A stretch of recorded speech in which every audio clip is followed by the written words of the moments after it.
পার্বত্য চট্টগ্রাম উন্নয়ন বোর্ড মহাপরিচালক আমার প্রথম দুঃখ হলো যে কাপ্তাইয়ে আগে অনেক প্রজাতির দেশীয় মাছ ছিল, প্রায় ৮৬ প্রজাতির দেশীয় মাছ ছিল, যেটা এখন কমে গিয়ে মাত্র ৬৬টাতে চলে আসছে।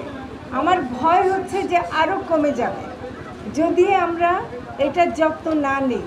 আমরা যদি কাপ্তাই হ্রদটাকে, লেকটাকে যদি দূষণমুক্ত না রাখি, এখানে যদি এটাকে পরিষ্কার না রাখে, এখানে যদি এটাকে অবহেষ্টন করে এটাকে আরও প্রাকৃতিকভাবে এটাকে বেড়ে উঠতে না দেয়, তাহলে আমাদের মাছের প্রজাতি কমে যেতে পারে, এই আশঙ্কা আমার মধ্যে হচ্ছে।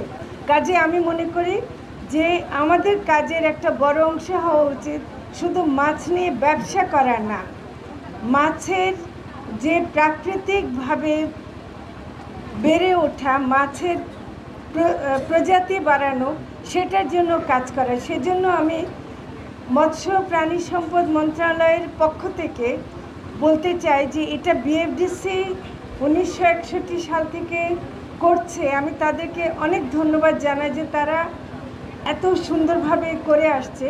কিন্তু এখানে আমি আরও আমাদেরই মন্ত্রণালয়ের দুটি আরও বিভাগকে আরও বেশি সক্রিয়ভাবে যুক্ত করতে চাই। এই কাপ্তাই লেকে যে মৎস্য অবতরণ কেন্দ্র যেগুলো আছে সেগুলোর অনেক উন্নয়ন করা দরকার।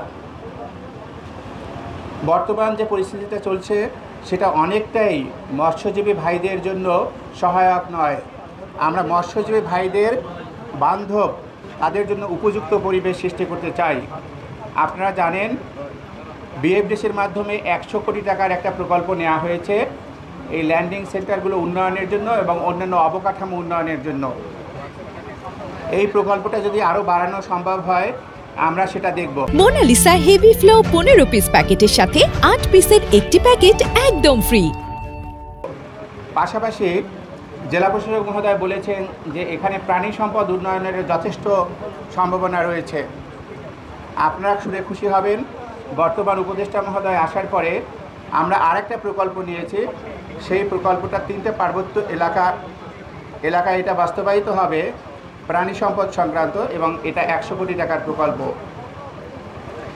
আমরা চেষ্টা করছি যারা একেবারে পার্বত্য চট্টগ্রাম অঞ্চলে প্রত্যন্ত এলাকায় আছেন তার কাছেও পৌঁছে যাতে আমরা তাকে সহায়তা করতে পারি, বিশেষ করে মৎস্য এবং প্রাণী সম্পদের জন্য। মৎস্যজীবী ভাইদের কাছে আমার অনুরোধ হলো যে কাপ্তাই লেকে ওভার ফিশিং করা যাবে না। অতিরিক্ত মাছ ধরা হলে এবং অবৈধভাবে যে মাছ শিকার হচ্ছে সেটা যদি চলমান থাকে, তাই যে কাপ্তাই লেকের যে সম্ভাবনা, মৎস্যক্ষেত্রে যে সম্ভাবনা, সেটা নষ্ট হবে। সুতরাং এই ক্ষেত্রে আপনাদের সকলের সহযোগিতা আমাদের একান্ত দরকার। এই লেকটি তৈরি হয়েছিল মূলত জলবিদ্যুৎ উৎপাদনের জন্য, কিন্তু এর যে বিপুল পরিমাণ জলরাশি এবং তার যে জীববৈচিত্র্য এবং মাছ, সেটার রক্ষণাবেক্ষণের দায়িত্ব 1964 সাল থেকে বাংলাদেশ মৎস্য উন্নয়ন কর্পোরেশন প্রতিপালন করে এসছে। সুতরাং বাংলাদেশ মৎস্য উন্নয়ন কর্পোরেশনের জন্ম পরিচয় হচ্ছে এই কাপ্তাই হ্রদ, এই অবতরণ কেন্দ্র। সুতরাং সেই জন্য আমরা বারবার এখানে প্রতি বছর এখানে অনুষ্ঠান করি এবং সেটা আমরা স্মরণ করি যে আমাদের বিএফডিসির উৎস কোথায়। কাপ্তাই হ্রদে মাছ প্রাকৃতিক প্রজননের মাধ্যমে বংশ বিস্তার করে। এখানে আমরা কোনো রকম কৃত্রিম কোনো কিছু ব্যবহার করি না, কৃত্রিমভাবে মাছ চাষ করি না, কৃত্রিম খাবার দিই না। কারণ দক্ষিণ এশিয়ার সবচেয়ে বড় লেক এটির যে স্বাভাবিক পরিবেশ, প্রাকৃতিক পরিবেশ, সেটা অক্ষুণ্ণ রাখার উদ্দেশ্যে এখানে প্রাকৃতিক পরিবেশেই মাছ চাষ করা হয়। এবং এই প্রাকৃতিক পরিবেশে মাছের বংশবৃদ্ধি সচল রাখার জন্য বছরের একটা নির্দিষ্ট সময় এবং যখন পানি কমে যায় এই সময়টায় আমরা মাছ ধরা বন্ধ রাখি। সেটার সময় হচ্ছে 3 মাস, মে মাস থেকে জুলাই মাস পর্যন্ত। কিন্তু এই সময়ে আমাদের যে মৎস্যজীবী সম্প্রদায় আছেন তারা কর্মহীন হয়ে পড়েন।